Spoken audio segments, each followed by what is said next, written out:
लेकिन question bank पढ़ने से पहले तुमको सही स्ट्रेटजी मालूम होना चाहिए। देखो क्वेश्चन बैंक तो इतना बड़ा है, लेकिन उसमें से तुमको बहुत ही कम चीज़ पढ़ना पड़ता है।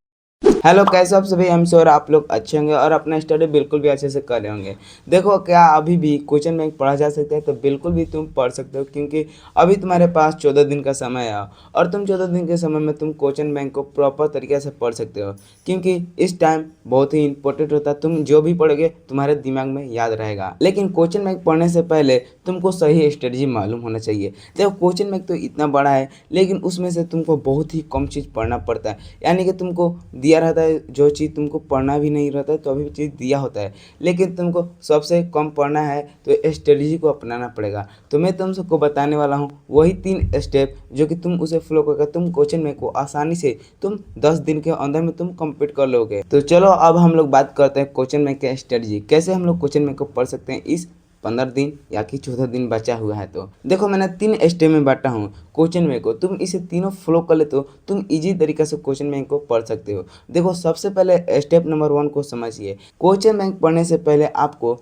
वेटेज चैप्टर को डिसाइड करना पड़ेगा। ये देखो तुम्हारे कितना चैप्टर पढ़ना है। यानी किसी भी सब्जेक्ट को देख पढ़ रहे हो, तो यानी कि तुमको एक उदाहरण समझा रहा हूँ। यानी तुम मैथ पढ़ रहे हो, तो मैथ में देखो तुमको कितना चैप्टर से ज़्यादा हाईएस्ट मार्क्स पूछे जाते हैं। यानी कि ऐसा कोई भी चैप्टर होगा, मतलब कोई भी सब्जेक्ट, उससे बहुत ही कम चैप्टर से मार्क्स ज़्यादा आते हैं, तो उन्हीं को तुमको पकड़ना है। तो सबसे पहले स्टेप में यही करना है तुमको, हाई वेटेज चैप्टर को तुमको छांट लेना है, अलग तुमको निकाल लेना है। देखो, अब हम लोग बात करते हैं स्टेप नंबर 2 की ओर। देखो, जो तुमने पहले क्वेश्चन में को हाई वेटेज चैप्टर निकाला था, अब तुमको उसमें देखना है कौन से चैप्टर में से कितना क्वेश्चन ज़्यादा रिपीट किया गया। हाँ भाई, देखो कि एक चैप्टर में से कितना क्वेश्चन रिपीट किया गया सबसे ज़्यादा, और उन्हीं क्वेश्चन में पढ़ना है। मानी कि जो क्वेश्चन सबसे ज़्यादा रिपीट किया होगा उन्हीं को तुमको पढ़ना है, उसके अलावा तुम कोई नहीं पढ़ना। यानी कोई क्वेश्चन होता है एक बार पूछा जाता है, उसे तुमको हाथ भी नहीं, उसे छूबो ना करना, उसको देखबो ना करना, आँख मूंद लेना, वो आएगा तो सामने, ठीक है। और उसके बाद जो क्वेश्चन एक तो 2 बार पूछा है, तो उससे तो भाई तुम समझते हो ना क्या करना है।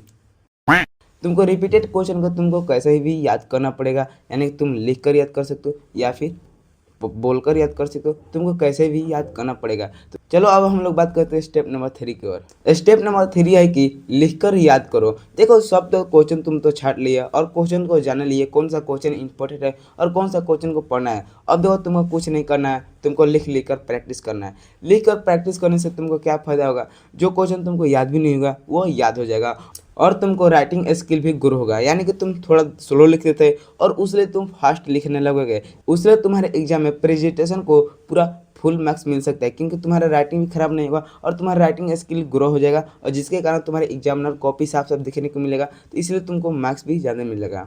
और यही था 3 स्टेप जिसकी मदद से तुम क्वेश्चन बैंक को आसानी से कंप्लीट कर सकते हो। और यह स्टेप था पहला, जो कि काफ़ी इंपॉर्टेंट था, और दूसरा का भी सभी मान लीजिए अपने आप में बराबर है। तो ये तीनों स्टेप फॉलो करके तुम क्वेश्चन बैंक को ईजी तरीके से कंप्लीट कर सकते हो। अगर आपको किसी भी टॉपिक में वीडियो चाहिए तो कमेंट्स में बता दीजिए, मैं उस पर बना दूंगा। तो चलिए मिलते हैं अगली वीडियो में। बहुत बहुत शुक्रिया।